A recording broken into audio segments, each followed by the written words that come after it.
नमस्कार सर। हाँ जी, नमस्कार। बोलिए आपको क्या दिक्कत हो रही है? सर मुझे कुछ दिनों से खाँसी हो रही है, मेरे गले में दर्द रहता है और छींकें भी आती है मुझे, कफ़ भी जमा हुआ है मेरे गले में, थोड़ी हल्की-हल्की सी बुखार भी आती है मुझे। आपको किसी चीज़ से एलर्जी तो नहीं है या आपके घर में किसी और के भी खाँसी हो रही हो? या आपने 1-2 दिन में कुछ ऐसी ठंडी चीज़ें खाई हो जिनसे जैसे फ्रिज की चीज़ें खाई हो, फ्रिज में रखे फ्रूट्स खाए हो? नहीं सर, ठंडी चीज़ें तो नहीं खाई पर ठंडा पानी पिया था। और खाँसी के अलावा आपको और क्या-क्या दिक्कत हो रही है? बुखार आ रही है क्या? सर इसके अलावा तो मुझे शाम के टाइम पर ज़्यादा खाँसी चलती है और गले में बहुत दिनों से कफ़ जमा हुआ है।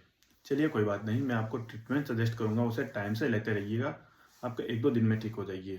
लेकिन इससे पहले मैं अपने दर्शकों को बता दूँ कि जो बलगम वाली खाँसी होती है यानी जिसमें म्यूकस प्रोड्यूस होता है, उसे हम प्रोडक्टिव कफिंग या बलगम वाली खाँसी कहते हैं।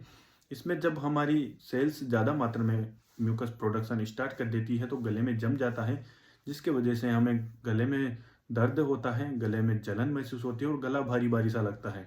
इसके अलावा काफ़ी तेज़ मात्रा में खाँसी भी देखने को मिलती है और इस प्रोडक्टिव कफ के बहुत सारे कारण हो सकते हैं, जैसे आपको किसी चीज़ से एलर्जी हो या आपने कुछ ठंडी चीज़ें खाई हो या आपने कुछ ऐसे पदार्थ खाए हो जो आपको सूटेबल नहीं हो, जिससे आपको प्रोडक्शन म्यूकस का ज़्यादा हो गया हो। तो ऐसी चीज़ों के लिए आप आगे ध्यान रखें और ऐसी चीज़ें खाने से बचें। इसके अलावा इसमें कुछ लक्षणों के बारे में बात करें तो इसमें आपको खाँसी होगी, हल्का सा बुखार भी देखने को मिल सकता है, आपको एलर्जी के सिम्पटम्स जैसे छींकें भी आ सकती है और इसके अलावा स्ट्रेप थ्रोट के लक्षण भी दिख सकते हैं, जैसे गले में आपको जलन सी महसूस होगी और खिंचाव सा महसूस होता है। ये आपको प्रोडक्टिव कफ में लक्षण देखने को मिलेंगे। तो अगर इसके लिए ट्रीटमेंट के बारे में बात करें तो आपको एजिथ्रोमाइसिन टैबलेट दिन में 1 बार यानी 3 दिन तक रोज़ाना 1 टैबलेट लेनी है। मोंटेलोकास्ट लिवोसिट्राजिन आपको एलर्जी को कम करने के लिए लेनी है, दिन में 1 बार शाम के टाइम आप ले सकते हैं। इसके अलावा आपको एक सिरप लेनी है, कफ सिरप, जो कि लेवोसाल्बुटामोल, एम्ब्रोक्सोल और गुइफेनेसिन वाली होती है। तो आपको जो एलएस लिखा हुआ था इस सिरप्स में यानी लेवोसाल्बुटामोल वाली या फिर एम्ब्रोक्सोल वाली सिरप, ये वाली सिरप लेनी है। ये कफ को निकालने में सहायक होती है और आपको कुछ टाइम तक रिलीफ भी देती है, जिससे आपके खांसी की दिक्कत नहीं होती है। इसके अलावा आपको फीवर की टेबलेट भी दे देता हूँ मैं, पीसीएम। अगर आपको कभी भी फीवर की कंडीशन दिखाई दे तो आप एक टेबलेट ले लीजिए, लेकिन ध्यान रखिए इसको आप रोजाना नहीं लें, जब भी आपको बुखार है तभी लें।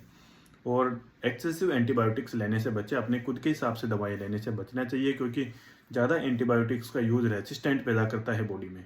तो आई होप आप समझ गए होंगे आप। तो जैसे मैंने ट्रीटमेंट बताया उस तरह से आप ले लीजिए, आप 1-2 दिन में ठीक हो जाएंगे। ठीक है? ठीक है सर, मैं ध्यान रखूँगा, ये दवाइयाँ टाइम से ले लूँगा।